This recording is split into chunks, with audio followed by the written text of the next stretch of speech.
Shabab webzine പോഡ്കാസ്റ്റിലേക്ക് സ്വാഗതം. വിദ്വേഷ പ്രചാരണങ്ങളെല്ലാം തകർന്നടിഞ്ഞ ഒരൊറ്റ ചോദ്യം. കേരളത്തിന്റെ പൊതു ഇടങ്ങളിൽ മാസങ്ങളായി ഒരു വ്യക്തി പ്രക്ഷേപിക്കുന്ന സാമൂഹിക വിഴുപ്പുകൾ നിറഞ്ഞ കുമിള ഒരൊറ്റ ചോദ്യം കൊണ്ട് കുത്തിപ്പൊട്ടിച്ചിരിക്കുന്നു ഒരു മാധ്യമപ്രവർത്തകൻ. ഭരണകൂടവും പൊതുസമൂഹവും നിഷിദ്ധമായി വിമർശിക്കേണ്ട, തിരുത്തിക്കേണ്ട ഒരു വ്യാജത്തെയാണ് കഴിഞ്ഞ ദിവസം ശിവഗിരിയിൽ നടത്തിയ വാർത്താസമ്മേളനത്തിനിടെ പൊളിച്ചടുക്കിയത്. അങ്ങേയറ്റം അവജ്ഞയും ഈർഷ്യയും ഉളവാക്കുന്ന കളവുകളാണ് കുറേ ദിവസങ്ങളായി SNDP general secretary Vellappally Natesan പറഞ്ഞുകൊണ്ടിരിക്കുന്നത്. അവഗണിച്ച് തള്ളേണ്ടവയാണെന്ന. പക്ഷേ ഒരു സമുദായ നേതാവിന്റെ ലേബലുള്ള വെള്ളാപ്പള്ളി നടേശൻ പറയുന്ന വിഭാഗീയതയും വെറുപ്പും ഉൽപ്പാദിപ്പിക്കുന്ന പ്രസ്താവനകൾക്ക് ചില മാനങ്ങൾ കൽപ്പിക്കപ്പെടുക സ്വാഭാവികമാണ്.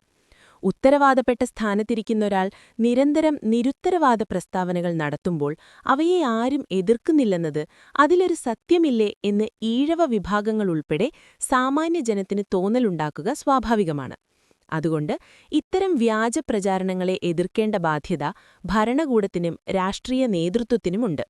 10 വർഷമായി മലപ്പുറത്ത് വിദ്യാഭ്യാസ സ്ഥാപനങ്ങൾ ലഭിച്ചില്ലെങ്കിൽ അതിന്റെ ഉത്തരവാദിത്തം സർക്കാരിനല്ലേ എന്ന് ചോദിക്കുമ്പോൾ ഉത്തരമൊട്ടിമ ഇറളിപിടിച്ച് മൈക്ക് തട്ടിമാറ്റുകയായിരുന്നു വെള്ളാപ്പള്ളി. പിന്നീട് തീവ്രവാദി ആരോപണവും ഉന്നയിച്ചിരിക്കുന്നു. മറുപടി പറയാൻ ന്യായങ്ങളൊന്നുമില്ലാത്ത പൊയ്വെടികളാണ് ഇതുവരെ ഇദ്ദേഹം ഉന്നയിച്ചുകൊണ്ടിരുന്നത് എന്ന് വ്യക്തമായിരിക്കുന്നു. ഈ വിദ്വേഷപ്രചാരണം അദ്ദേഹത്തിന്റെ സ്വാർത്ഥ താൽപര്യങ്ങൾക്കപ്പുറം കേരളത്തിന്റെ സോഷ്യൽ ഫാബ്രിക്കിനെ മലിനമാക്കുകയും മുറിപ്പെടുത്തുകയും ചെയ്യുന്നുണ്ടെന്നതാണ് വേദനാജനകം. ഇവിടെ മിണ്ടാതിരിക്കുന്നത് തന്ത്രമോ നയചാതുരിയോ അല്ല, കേരളത്തിന്റെ സവിശേഷതകളെ നശിപ്പിക്കാനുള്ള കലാപാഹ്വാനത്തിൽ കയ്യൊപ്പു ചാർത്തലാണ്. ഒരു വലിയ ദുരാരോപണത്തിന്റെ ഹൈഡ്രജൻ ബലൂണാണ് റയീസ് റഷീദ് എന്ന മാധ്യമപ്രവർത്തകൻ തകർത്തുകളഞ്ഞത്. അത് സർക്കാരോ ഭരണകക്ഷിയോ ഉത്തരവാദിത്വമുള്ള രാഷ്ട്രീയ സാമൂഹിക നേതാക്കളോ ഉന്നയിക്കേണ്ട ചോദ്യമായിരുന്നു. വൈകിയെങ്കിലും യുക്തിസഹമായ ആ ചോദ്യത്തിന് ഒരു സല്യൂട്ട് നൽകാതിരിക്കാനാവില്ല. ദുരാരോപണങ്ങളുടെ മേൽ കെട്ടിപ്പൊക്കിയ ബിംബം തകർന്നു വീഴുമ്പോഴും മിണ്ടാനാകാതെ നിൽക്കുന്ന ഭരണകൂടത്തിന്റെ, ഭരണകക്ഷി നേതാക്കളുടെ ചിത്രം സഹതാപാർഹമാണ്. മലപ്പുറത്തെ വിദ്യാഭ്യാസ സ്ഥാപനങ്ങൾ തുടങ്ങാനാകുന്നില്ല, അവിടെ സ്വസ്ഥമായി എല്ലാവർക്കും ജീവിക്കാനാകുന്നില്ല എന്ന ആരോപണമുണ്ടെങ്കിൽ എല്ലാ പൗരന്മാർക്കും ജീവിക്കാനുള്ള അവകാശം ഉറപ്പാക്കേണ്ടത് ആരാണ്? അവർക്ക് പിന്നെ എന്താണ് പണി?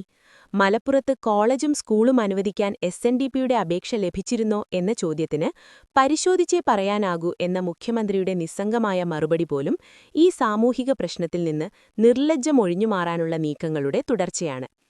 വീണ്ടും വീണ്ടും ഇത്തരം നികൃഷ്ടമായ അഭിപ്രായങ്ങൾ പറയാൻ വെള്ളാപ്പള്ളിക്ക് നാവു പൊങ്ങുന്നത് എന്തുകൊണ്ടെന്ന് വ്യക്തമാണ്.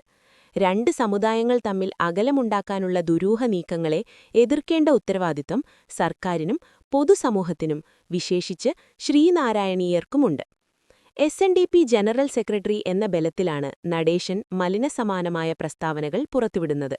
മതനിരപേക്ഷ, ജാതിവിരുദ്ധ, സൗഹൃദബോധം മലയാളിയിൽ പടർത്തിയ ശ്രീനാരായണ ഗുരുവിന്റെ പേരിൽ ഗുരു ഉയർത്തിയ മൂല്യങ്ങളെയെല്ലാം വെട്ടിമാറ്റിയ ഒരാൾ SNDPയുടെ തലപ്പത്തിരിക്കുന്നു എന്നത് കാലം കാത്തുവച്ച ദുരന്തമാണോ എന്ന് സംശയിച്ചാൽ തെറ്റുപറയാനാകുമോ?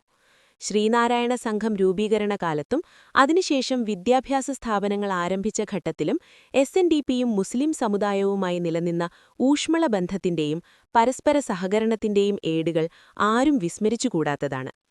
ഷബാബ് വെബ്സിൻ പോഡ്കാസ്റ്റ് കേട്ടതിന് നന്ദി.